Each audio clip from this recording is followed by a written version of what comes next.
Hey guys, Sonic Smash Bro here. No deck profile this time, but rather a bit of an important announcement regarding the future of Duel Links content on the channel and just what I plan to do from here. Not just in Duel Links, but in general. I say this because this announcement comes with a bit of a heavy heart. I am considering full-on retirement from Yu-Gi-Oh! Completely. What led me to this decision, one might ask? Well, I need to talk about all that in detail. More accurately, before I get into Duel Links, I need to explain why I left the TCG. So, as I mentioned, I started learning about Yu-Gi-Oh! I first knew about Yu-Gi-Oh! Through Yu-Gi-Oh! GX whenever it was on, TV at the time. And it fascinated me. Like, all this cool stuff that was happening, I didn't understand it at the time, but it really fascinated me. And only further doing that would be Yu-Gi-Oh! 5Ds. That actually got me to want to start playing. So I started through Yu-Gi-Oh! 5D's Dual Transfer, the Wii game. I had fun with it, and still do. I just didn't understand deck building for the longest time.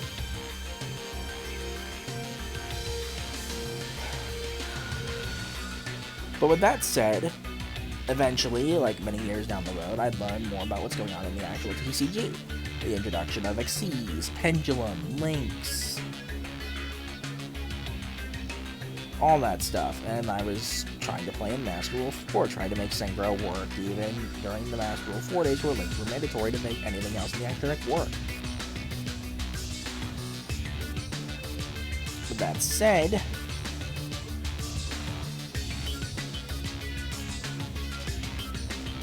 eventually, the game would become one of two things, starting in Master Rule 5. Either it would be just slap a bunch of broken engines together and call it a deck, such as, for example, Invoke Dogmatic Shaddoll, which was just extremely over-centralizing for its time.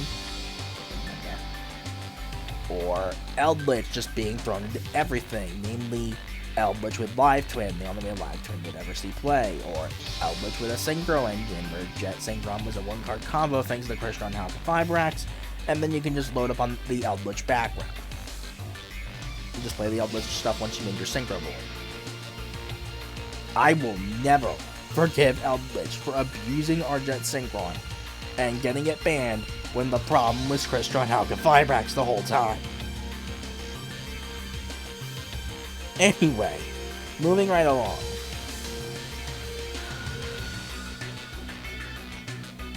With that said,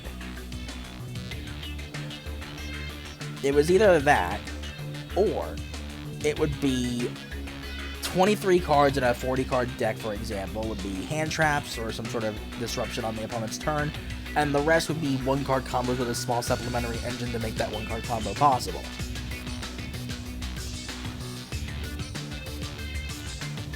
It's ridiculous. It's been ridiculous for a long time, and it's incredibly frustrating to have to play through so many disruptions, only to not be able to play through like 4 or 5, and then they one-card combo you. I mean, the Mulch armies these days can sometimes be turn skips. Put it to you that way.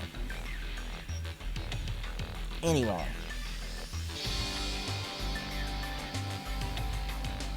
All that combined is basically why I left the TCG. I was just tired of dealing with all of that. Of course, I'll go back every now and then to test the new Synchron support whenever it happens, like back when we got Stardust Synchron, the Arrival Night package. We also have, nowadays, new OCG Structure deck, which in the TCG is dropping literally 3 days before my birthday, and most of it's amazing. Granted, we have our outliers of bad, notably Junk Warrior Extreme, Anchor Bolt Hedgehog, and Synchro One Way, but all 5 of the other new cards are amazing. Full Speed Warrior, incredible. Freaking Synchro Fellows, absolutely essential. It is amazing. Scrap Synchron, amazing. Scrap Warrior, incredible. Do not get me started on Supersonic Chick in particular, because that thing makes Full Speed Warrior a one-card combo without ever needing Junk Speeder. It makes Stardust Synchron a one-card combo. It gives us so many different options just by being there. It's insane. But I would never play seriously again. because of the same reason. Either a bunch of engines, because, lore has an excuse to make things broken, looking at you, Albaz. Or it would just be a bunch of hand traps and one-card combos. And it was out of hand. I was just tired of dealing with it. So, I left. I never really returned seriously ever again. I tried once in a while and would very quickly be reminded of why I left. So the only format I play seriously anymore is Duel Links. To me, Duel Links is a safe haven for those of us that grew up on the anime, that love the anime to this day, both the TCG stuff and Rush Duel alike, to give us a place where our favorite decks that we've known and loved over the years, our Dark Magicians, our Blue Eyes, our Cyber Dragons, our Elemental Heroes, our Red Eyes, our Harpies, or whatever, our Junk/Synchron, our Rose Dragons, our Black Wings, our Luna Lights, all that stuff over the years, Melodious even, you name it. All these anime archetypes we've come to love over the years got a place to shine over here in Duel Links when they were forgotten by the TCG or just never got a chance to shine prior, namely in the case of the latter, Blackluster Soldier. Although Blackluster Soldier got it for the wrong reasons.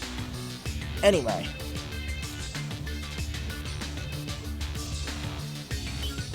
With that said, for a long while yes, we had our problematic formats like Nephthys Bell, Ancient Gear Reactor Dragon, Fire Kings for their time, Six Samurai causing an emergency ban list, Shiranui needing to be nerfed multiple times with multiple cards on limit 2 just to stop the deck from seeing play, period, because it got way out of hand.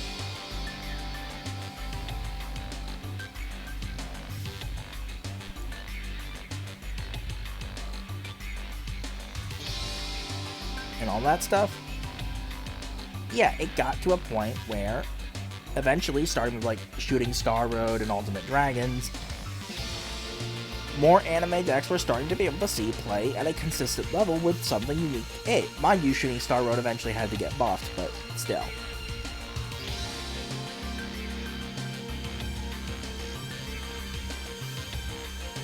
With that said, we look at things since 2024 and things have not been the same. We've had Tier 0 Tachyon with Shiranui splashed at bang. We had our Lyrilusk format, which was unbearable. That was like literally uncontestable most of the time. You needed Eclipses, you needed droplets from the selection box just to be able to combat Lyrilusk. Yeah, it was ridiculous. We had our Predaplant era, we have our Dragonic Contact era recently, with the Dragonic Contact skill just being absolutely broken. It was Tier 0 for a brief point in time, and then other stuff started coming along. So, the format kept getting worse over time, occasionally having a decent format, but it would never beat November 2023, where people were playing whatever they wanted. Aside from like Tengi BLS, aka Blackluster Soldier, and Crusadia, those three were like the only things I considered truly dominant, because, at the time, Magma Italy had finally gotten slaughtered for good. Everybody was just basically playing what they loved. We saw our Orcus, we saw our Cyber Dragon, we saw our Luna Light, we saw our Ultracord, Red Eyes, Blue Eyes, Dark Magician. We saw Salamangrade even back in the day, before, we got the Pyro Phoenix stuff in all style.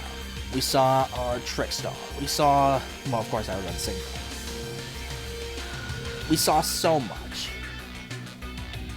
and it was incredible. Like, nothing is beating that format for me. Like, that was peak Duel Links.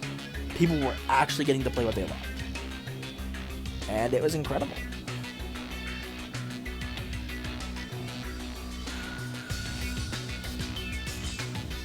But as of now, what made me decide to finally leave? Well, let's take a look at all the new stuff they added in addition to all the DM World Update stuff.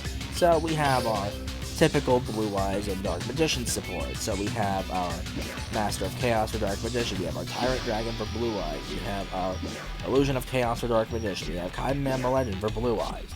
Over here in the SR section, we have Magician Souls for Dark Magician, and Jet Dragon for Blue Eyes.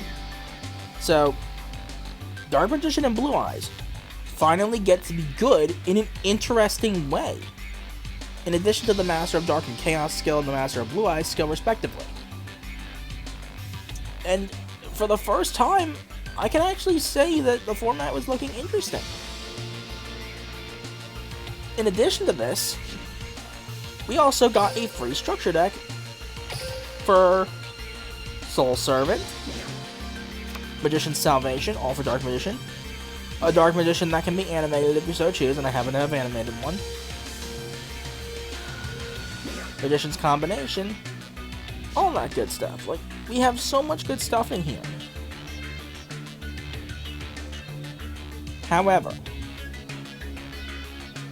that is where the positives all come to an end.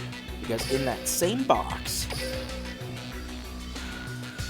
we have the likes of Thunder Dragon Colossus, which is basically a one-sided permanent draw Mockbird.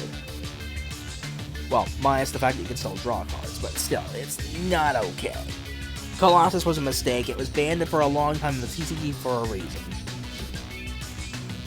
We also have Sword Soul, and you know me, I freaking hate Albaz with a passion. I swear, this doesn't even seem like it should be related to Albaz, and yet it is, because lore, or rather, Incredible Ecclesia the Virtuous. How is this even related to freaking Sword Soul? How is Albaz related to Sword Soul? How are they related? They really aren't. Let's be real here. And how is this even a tuner? Like, what? Also, Nibiru being free from selection box hell. One of the biggest mistakes of a card ever made. Now, hear me out for those of you who argue, oh, we need it to stop combos. To an extent, I agree. But then you have the problem of, because combos were starting to die off, because Nibiru was so freaking common and so busted, and I'd argue it's one of the worst card designs of all time, we then had to make combos like the Ryziel stuff, or freaking whatever, just to freaking be able to play around Nibiru. They ended up causing more power creep, instead of, solving an issue. It's a blanket solution to a deeper problem. Does that make sense? And this only caused more problems. Just saying. But as you can see, a certain little prick has finally decided to join the roster. Yay, Eldritch! And he's coming with all of his unholy friends. Cursed Eldlin for searching. Scarlet Sanguine. Broken Trap right here. Conquistador. Golden Land Forever. Their counter trap that is settable from the deck. Where is it? There's more to it than that. Guardian of the Golden Land, which isn't that bad on its own. It's the fact that Odeon's new skill is absurdly broken. Wakaro. And the Eldorado stuff, but we don't care about that. But like, all the unholy package of Eldritch is here. Yay. And by yay, I mean why. But on a side note, we also have Kaiba's spirit stuff, basically the Nikitama, the Aratama, the Shino birds, but they can also abuse a Mono Iwano for reasons, and that's a floodgate. So yay. More floodgates. Don't you love floodgates?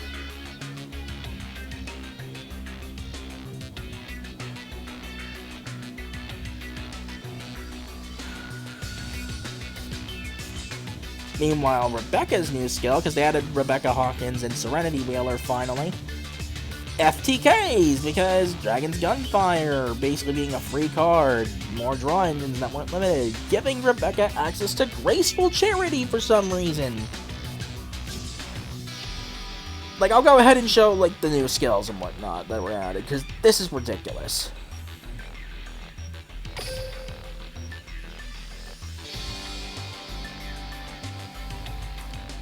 Where is... First, I need Rebecca Hawkins. There we are. So she can make a lot of FTKs, along with abusing the dragons like Rose Dragon, or frickin', what was it? Dragon Maids, far better than the actual in-game skills for those decks can. All because of a little something called Guardian Angel's Charity. Normal summon Joan without tributing, and if you happen to control Joan, add the spell that draws 3 and discards 2 for free. Elemental Circulation's already a problem in Rush at 3, and I will argue needs to be limit 1. Surely take pot of readout, but still. Graceful Charity in a 20-card deck is not okay. Graceful Charity's banned for a reason. And if you think I'm done, wait till you see Odeon.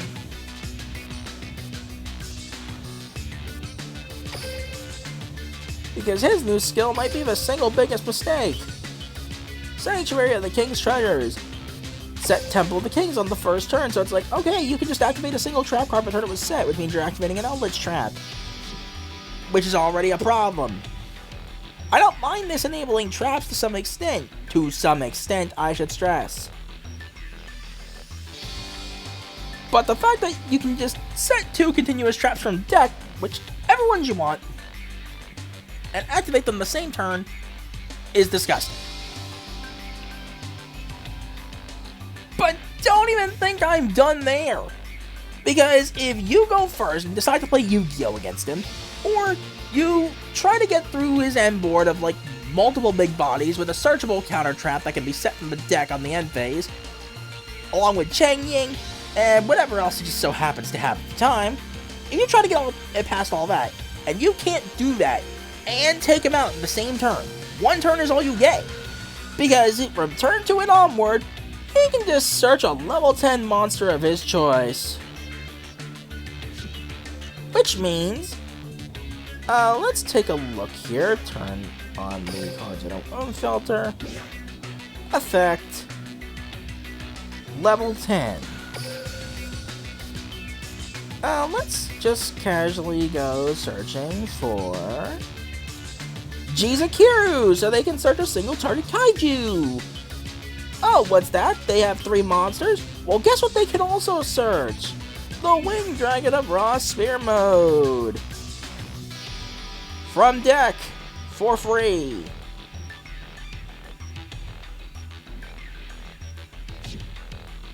This is not okay. This will never be okay. It's disgusting. And you add Eldritch to that? Oh, but I'm not even done. You see that little selection box thing here? You see this 1 trap card here? In addition to all this other slop, but Infinite Impermanence! One of the single biggest staple cards. This thing was broken for so long on the TCG, and is still played at least 1 or 2 to this very day. Because it's basically Valor but better, can activate from hand, much like Valor, can be set for a Spell Trap Zone negate, much like Valor but better, because, you know, Valor can't do the Spell Trap negate, but can also be a disruption, even if you draw it going first, because you can just set it. And it's Selection Box Paywall, despite being the single best monster negate disruption card like that in the game. There is Ghost Mourner, yes. There is Effect Valor, yes, but they don't hold the candle to Infinite Impermanence. But what about all the older decks that can't play stuff like Valor or Ghost Mourner? That are locked to Imperm because their deck is locked to having certain kinds of monsters, like, say, Zone of Time Lords, for example. He's locked to having Time Lords and Time Maiden only. You need Imperms at 3. And it's Selection Box Paywall. As you can see, I already went through all my gems for that, and only happened to get 1 Imperm out of that. Within the first 2 packs, by the way. Do you see the problem there? This whole paywalling stuff. Some try to defend it by saying whales should have an advantage. My argument is, if you're trying to argue we have a free-to-play deck that's really strong as it is, like Sky Striker, for example, I ask you this. What of the players who don't want to build Sky Striker? What of the players who want to build, like, decks they love? Optimize the decks they love. You know me when it comes to Synchron.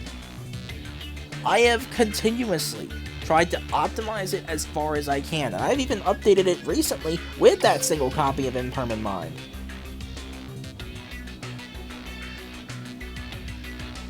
still only have the one, never forget. Anyway, there are people who just don't want to play all this really strong stuff. But Konami is forcing us to. With the DM World update bringing in so much stuff that's way too strong,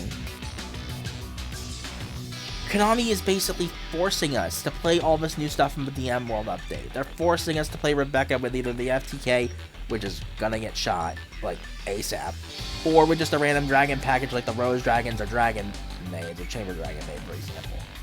It's forcing us to play all that. Or Serenity with Thunder Dragon, which is actually pretty decent. Not gonna lie.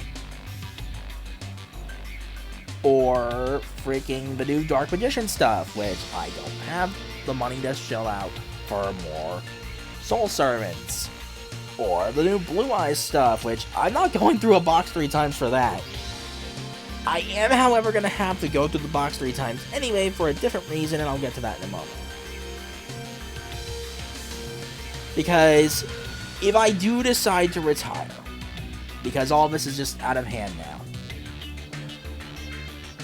there are 2 more things I want to do before I hang up Duel Links for good. One is one last proper Synchron profile. Because you guys all know me for Synchron. You know I love me some Synchron. So I want to go out with a bang with the deck I love. And the last thing, because I never did get to show this skill, Starlight Drive. I never did it with Adamantipator. In hindsight, I just don't like the Adamantipator idea. I considered Dragoonity, you know, my roots, back when I was still trying to find a way to play Stardust Dragon. And then I came across something that made too much sense. And I hate that it makes as much sense as it does.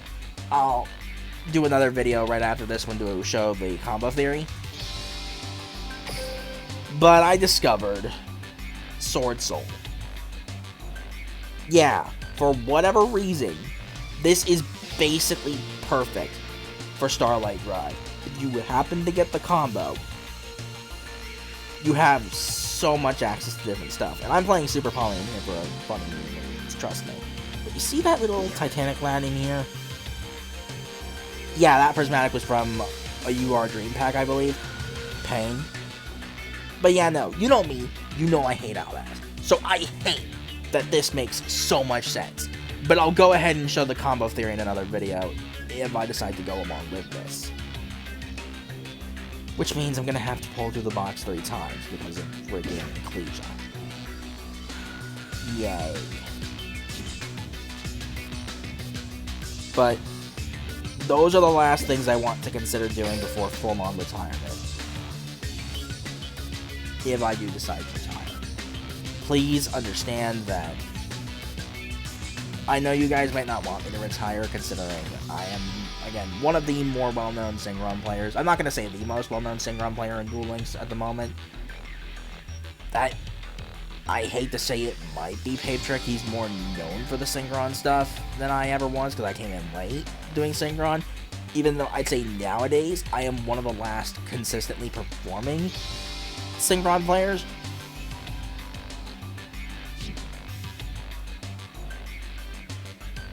But the game is turning into the same thing that made me leave the TCU. And it's that kind of stuff that I just didn't want to deal with over here. I went to Duel Links to escape from all that, to have a safe haven where the decks I love, and other fun ones that I came to love over time, like Tech Venus, the Pure Floor build with the Floral Knights stuff and whatnot, could have a chance to shine. I mean, I even did King of Games once with Pure Rose Dragon. I'm never doing that again, but even back then I just said I'm never doing that again, but hey, what can you do? What can you do? But that's all I have to say on this. Please respect my decision. Respect that I'm doing this not because I necessarily have to or want to. It's just that I feel like it's my time to step down. If I end up deciding to retire completely, I will let you guys know. But stay tuned because I am going to do the Sword Soul combo theory with Starlight Drive very soon. So, I'll see you guys for that video. Until then, and with a bit of a heavy heart, later guys.